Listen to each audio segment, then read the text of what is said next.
Imagine a man so feared, his name alone made warriors hesitate.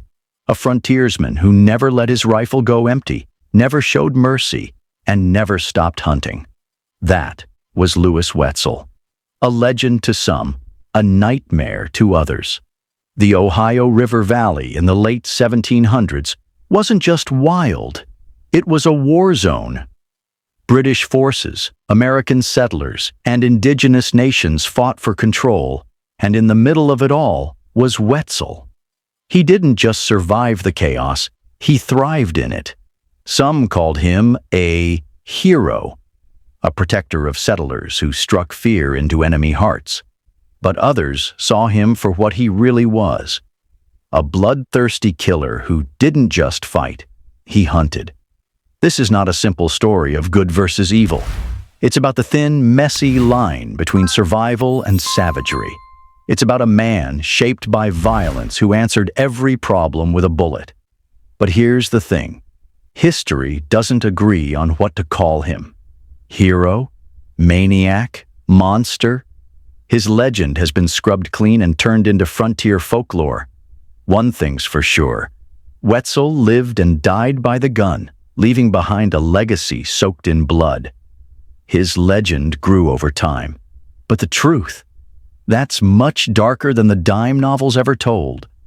So, was he a fearless warrior or a brutal murderer?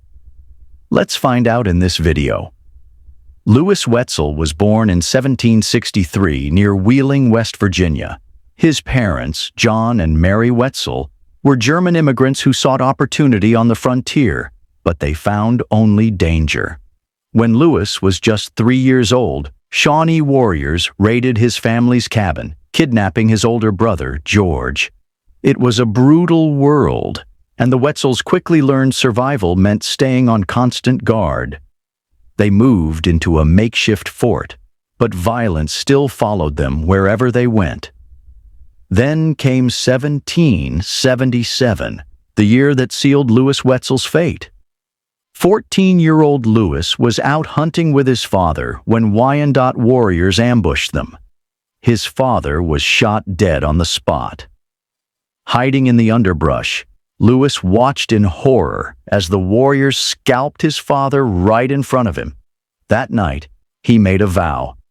I swore then to kill every Injun I could find. Later that same year, Lewis Wetzel found himself face to face with the enemy again. He and his younger brother, Jacob, were captured by Wyandot warriors near Wheeling Creek. Their hands were bound, forcing them to march north toward the Sandusky River. Most prisoners in their situation had little hope. Some were killed, and others were taken in by the tribe. But Lewis Wetzel wasn't one to wait around for fate to decide. He had spent the months since his father's death training himself, building his endurance, sharpening his instincts, and even practicing how to chew through rope. Now, all that preparation was about to pay off. For 3 days, the warriors pushed the boys deeper into enemy territory. Lewis played along, pretending to be weak and exhausted, stumbling just enough to make them think he wasn't a threat. But he got to work when night fell, and the camp was finally quiet. With his hands bound behind his back, he twisted his head and sank his teeth into the rope around Jacob's wrists. The taste of dirt and fiber filled his mouth, but he didn't stop. He chewed until his gums bled, grinding down the tough fibers until finally the rope gave way. Jacob was free. The boys crawled away into the darkness, moving slowly and silently through the trees. They were barefoot and unarmed, but Lewis wasn't about to let that stop them. He used moss to find north, sucked moisture from tree bark, and buried their tracks beneath leaves. When Jacob collapsed from exhaustion, Lewis dragged him forward. When wolves howled in the distance, Lewis howled right back. After 7 brutal days, they finally made it back to Fort Henry. Starved, scratched up, and half mad from exhaustion, they stumbled through the gates. The settlers cheered. Lewis just stared out toward the wilderness. This wasn't the end. It was just the beginning. His escape gave him a reputation, not just among settlers but among the Wyandot, too. They whispered about the pale boy who fought like a wolverine, who didn't fear death but invited it. From that day on, Lewis Wetzel slept under the stars with his rifle at his side. He never trusted the safety of a cabin again. And when he picked up that rifle, it wasn't for hunting deer, but for hunting men. Lewis Wetzel's rifle wasn't just a weapon. It was his lifeline. Most frontiersmen emptied their guns at night to avoid accidents, but Wetzel, he slept with his rifle loaded, barrel pointed at the door. Paranoia? Maybe. But on the frontier, paranoia was survival. Wetzel's reload was so fast, it seemed supernatural. While others fumbled with powder and ramrods, he'd bite open a cartridge, spit the ball into the barrel, and slam the buttstock on the ground to seat it, all while running. Some swore they saw him fire 3 shots in under a minute, a speed unheard of then. The secret: practice. He drilled reloading until it was second nature, his hands moving faster than his enemy's thoughts. His tactics were ruthless but effective. He'd ambush small hunting parsees, always shooting the last man first to delay alarms. As the rest panicked, he'd pick them off one by one. And he didn't just kill, he sent messages. Scalps weren't just trophies. They were warnings.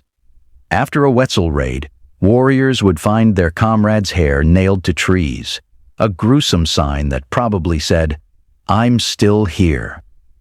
But the truth, his legend often outgrew reality. Settlers turned skirmishes into grand battles. A fight with 2 warriors became a tale of him taking down 20. His always loaded rifle. It needed reloading, but Wetzel ensured no one lived to see it. Still, fear was a weapon in itself. War parties began avoiding areas where they thought Wetzel might be. His reputation alone was enough to keep enemies at bay. By 1790, the U.S. government had a problem. The Northwest Indian War was a disaster. General Josiah Harmar's army got torn apart near present-day Fort Wayne. Then, in 1791, General Arthur St. Clair suffered the worst defeat in U.S. military history against a Shawnee-Miami alliance. Over 600 soldiers died. Survivors barely made it back alive. The army needed scouts, men who knew the land, the trails, and the enemy. Wetzel was the best, but wasn't the type to take orders.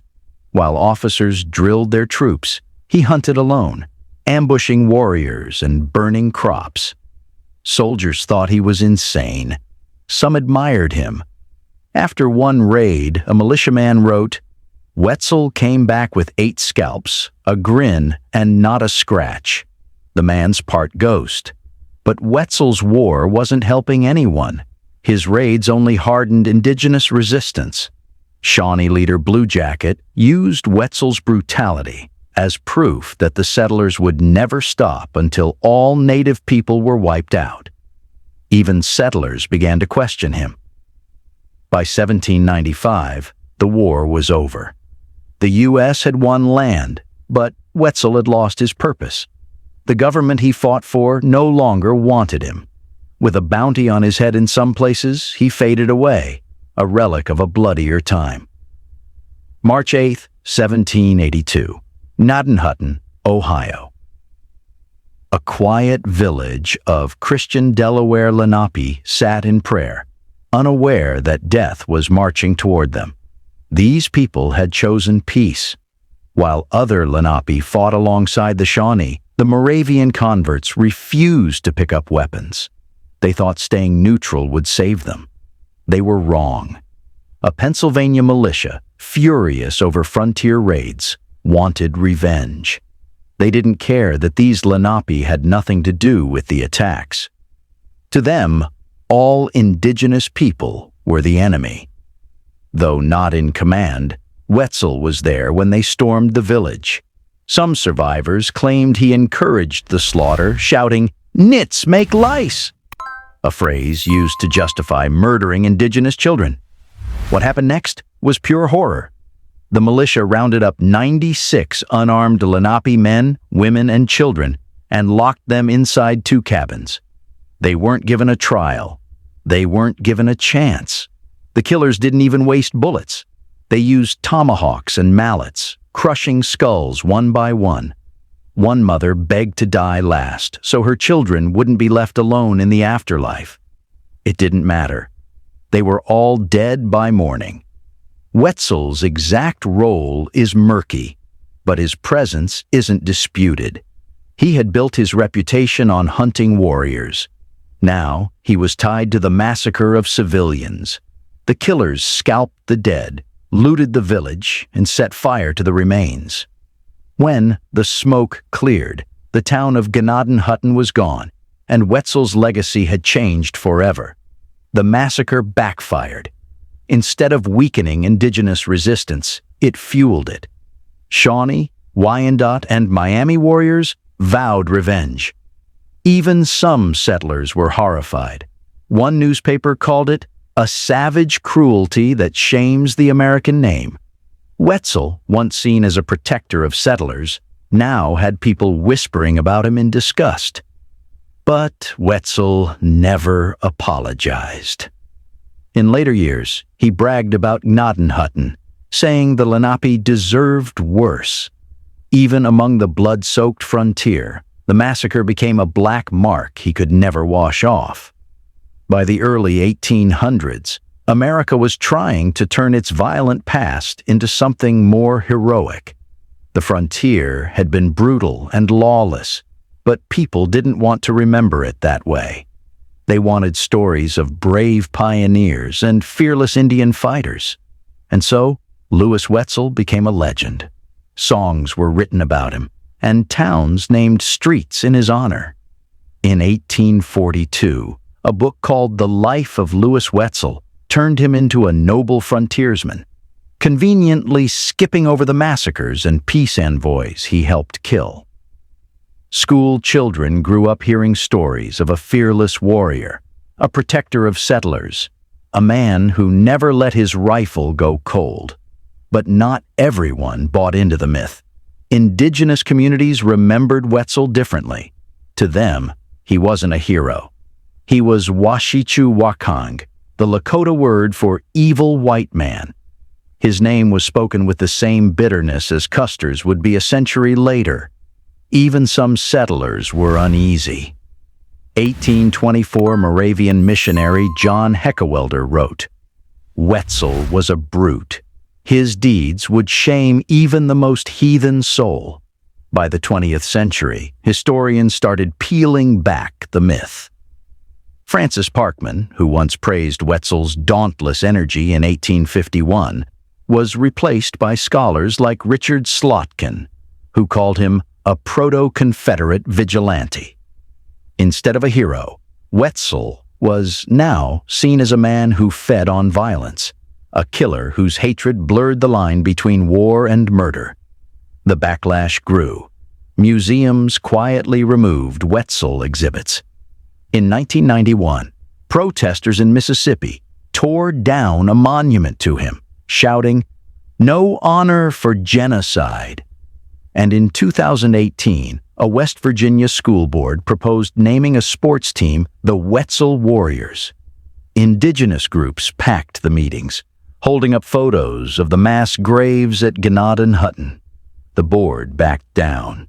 By 1788, Lewis Wetzel had finally pushed his luck too far. For years, he had hunted, killed, and escaped justice. But the U.S. government was done looking the other way. They were trying to make peace with indigenous nations, and Wetzel was a walking problem. His breaking point came in 1788 when he murdered a Seneca chief, Tegunte, under a white peace flag. It was too much. Word spread fast. George Washington's government put out a warrant, and suddenly, the great Indian killer was the hunted one. The army arrested him, fearing it would make things worse. His trial was a joke. Settlers packed the courtroom, cheering him on. The jury, made up of frontier farmers, acquitted him in minutes. Furious, General James Wilkinson called it a license for savagery. But the message was clear. Wetzel was no longer a hero. America was moving on from men like him. But Wetzel, he didn't know how to move on. He kept raiding, killing, and causing trouble. By 1789, he found himself behind bars again, this time for killing a Shawnee man near Marietta, Ohio.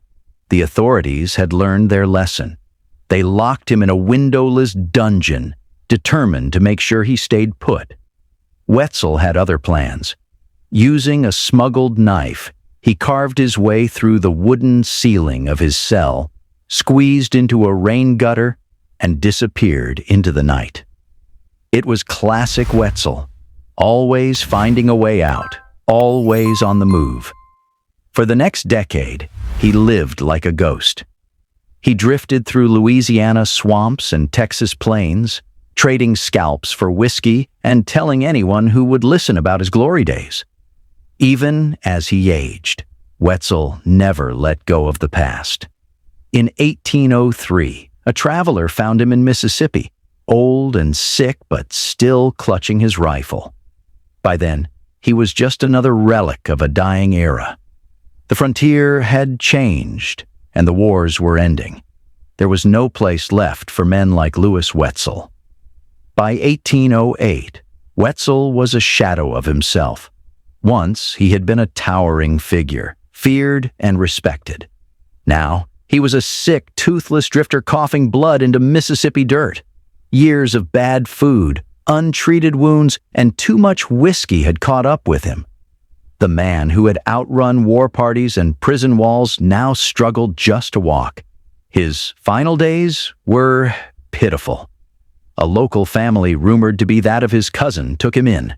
Death came without ceremony, no final battle, no last words, just a fever that burned him out from the inside. One day, he was rambling about the past. The next, he was gone. They buried him in a cheap pine box, barely deep enough to keep the stray dogs out. The grave's location? No one knows for sure. Some say he's under a Walmart parking lot in Natchez. Others think his bones washed into the Mississippi River years ago. Either way, it's fitting that America's most infamous Indian killer was erased by the very land he claimed to tame. But Wetzel's story didn't end there. Decades later, when America wanted its past to sound more heroic, dime novelists dug him back up, at least in spirit. In 1842, the Black Ranger of the Ohio turned him into a noble frontiersman, a fearless warrior who fought for justice. People ate it up. Towns that once shunned his name now bragged about their connection to him. A Missouri newspaper even declared, "We've found Wetzel's grave." Probably. But the truth is, they hadn't. But the lie sold papers. Even his rifle got a second life. A collector claimed to have Wetzel's death wind and charged people to touch it. When experts examined it years later, they found it was a cheap 19th century replica. The real gun? Most likely sold for scrap in 1808 to buy the whiskey that finally killed him. Modern historians don't have much sympathy for Wetzel. Some described him as a serial killer who thrived in frontier chaos. Indigenous scholars go even further. Yet Wetzel still has his defenders. In 2020, a West Virginia reenactment featured a man playing Wetzel who told reporters, "People forget how bad the Indians were back then." That comment sparked protests, a viral news cycle, and even a Vice documentary. So why does Wetzel still haunt America's past? Because he forces an uncomfortable conversation. Glorifying him means whitewashing genocide. Condemning him ignores the brutal world that created him. History is messy, and recent discoveries make it even messier. At Gnadenhutten, ground-penetrating radar found mass graves of children with crushed skulls, proof that frontier massacres were even worse than written. So where does that leave us? Maybe Wetzel's true legacy isn't in statues or textbooks. It's in the uncomfortable conversations we're finally having. If we are going to honor Lewis Wetzel, maybe we have to say his name and every name he erased as well. Thanks for watching, and don't forget to like and subscribe.